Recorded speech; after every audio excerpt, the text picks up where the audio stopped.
Hollywood Spotlight, presenting an all-star review from the entertainment center of the world, Hollywood.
Hello, friends. This is Tom Jeffrey, reviewing the sparkling array of talent ready to entertain you on this Hollywood Spotlight. First, Larry Burke, the troubadour of Hollywood, the Five Jones Boys, Phil Harris and his music, and, of course, the original young man of the mountains, Bob Burns. Yours is the honor of the opening spot this time, Larry Burke, and it's all yours. You have taken my heart and it's really. You have taken my heart and I'm willing. Never have I known a thrill like this.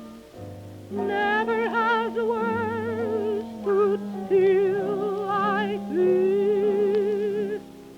Like the murmur of rain, soft and tender. Like the ocean's refrain in its splendor. If you really want me, I'll surrender.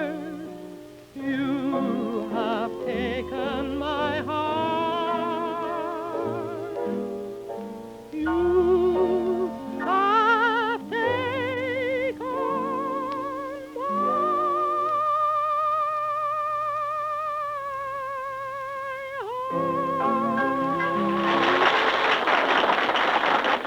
Thank you, Larry. That was really enjoyable.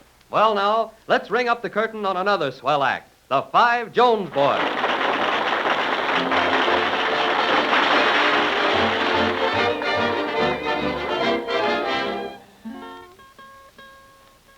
Morning, morning, what shall I do? I can't go on like this, 'cause I'm just mourning for you. I'm raving, raving all the day through. Life has no charms for me. It's just a prelude in blue. Now won't you come back? Hattie, Hattie, how I miss you. Hattie, Hattie, long to kiss you. Hody, hody, want to hold you close to me. Zaz, zo, zo, zi, wa, zi, oh baby. Oh baby, what shall I do? I can't go on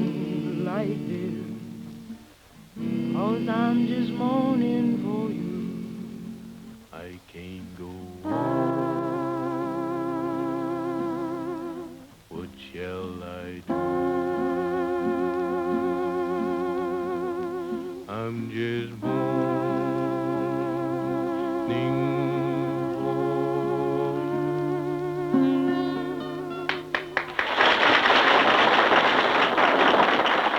Now we set a new scene on our Hollywood Spotlight stage. The stagehands scamper off, and the curtain goes up on a setting of a hotel lobby. The boys in the orchestra are all dressed as bellhops, and I wonder what this is. Oh, of course, it's a return engagement of two of our old friends, Tom Post and the original slow brain through Arkansas, Bob Burns.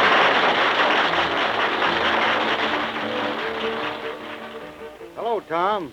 You know, Tom, it's a funny thing you talking about bellhop, because I used to be a bellhop in the Grand Hotel. In the Grand Hotel? Yeah, in Mulberry, Arkansas. you know, you'd be surprised, Tom, at what you can learn in a little hotel like that. Well, what did you learn, for instance? Well, it didn't take me long to learn that the couples with the lightest grips gave the biggest tips. Uh-oh. You know? And, you know, if a man looked like he was going to forget me, I'd just kind of lift the grip up and I'd say, you ain't got much in here, have you? And it's always good for a couple of bucks. You know? Oh, I imagine you had a lot of experiences. Yeah, one time an old man checked out of his room, but he came back about an hour later, and he said he left his umbrella up in the room. Yeah, and I told him the room was already taken, but come on, I'd go up with him, see that he got his umbrella. Well, when we got to the door, you know, we heard voices in there. Oh, I bet you and the old man listened, huh? Yeah, we did. And we heard a man's voice say, whose little blue eyes is those? She said, And she says, yours. Uh-huh. Then he says, whose little turn-up nosy pose is that? Uh-huh. And she says, yours. And he says, whose little shell-like ears are those? And she said, yours. Uh-huh. Just then the old man hollered. He says, hey, when you get to that umbrella, that's mine.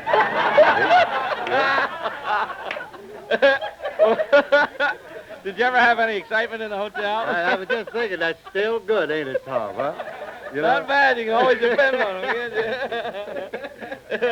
How about that excitement, though? Did you ever have Oh, yeah, you asked me if I had some excitement in the hotel. Yeah. Well, yeah, I did. You know, one night some gangsters held up the night clerk and bound and gagged him, but I chased them away and I pulled the gag off the clerk's mouth. Oh, well, you must have thought a lot of that clerk to risk your life like that. No, I didn't, Tom. He's one of them fellas that just couldn't stand. Well, if you didn't like him, why did you rush in and take the gag off of him? Well, I reckon I'm just a natural-born radio comedian. I'll take a gag off of anybody.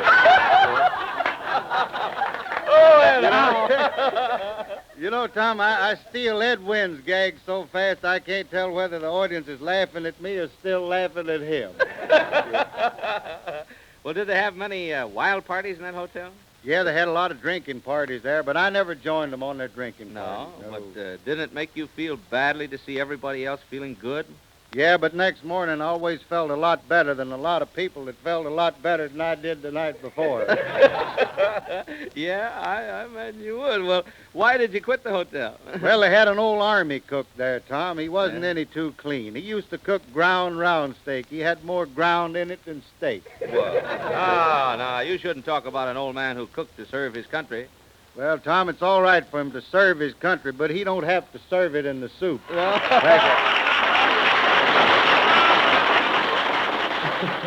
Poor Bob. Well, Phil Harris, see whether or not you can bring on a musical number now to cheer Bob up. Take it, Phil. Now Leah Ray sings Long About Sundown, a nice tune which she'll do no harm, and one that all fat men ought to dance.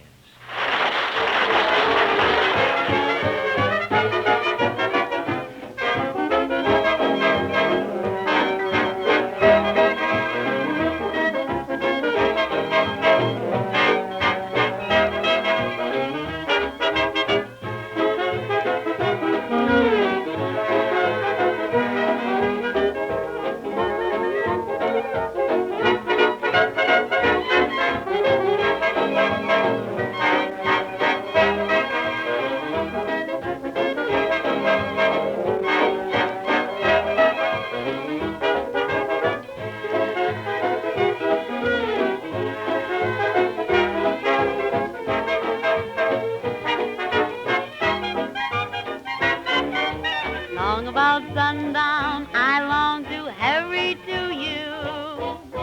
Long about sundown, I long for kisses we knew.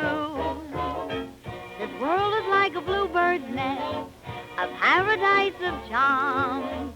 An evening means that I'll find rest here within the heaven of your arms. Oh, long about sundown, beside a rose-covered lane. Long about sundown, I long to meet you again. I only wish that we could spend an evening that would never end. Long about sundown, how I long for you.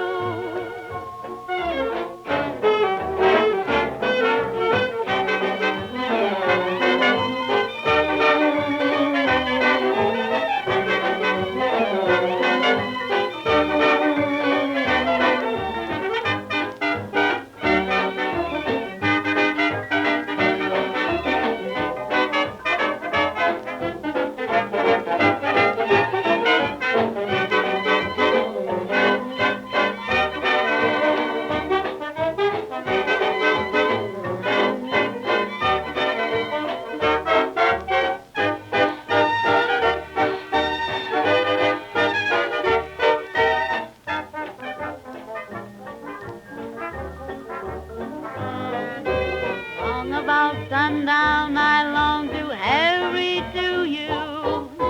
Long about sundown, I long for kisses we knew. This world is like a bluebird's nest, a paradise of charm. An evening means that I'll find rest here within the heaven of your arms. Oh, long about sundown, beside a rose-covered lane. Long about sundown, I long to meet you again. I only wish that we could spend an evening that would never end. Long about sundown, how I long for you.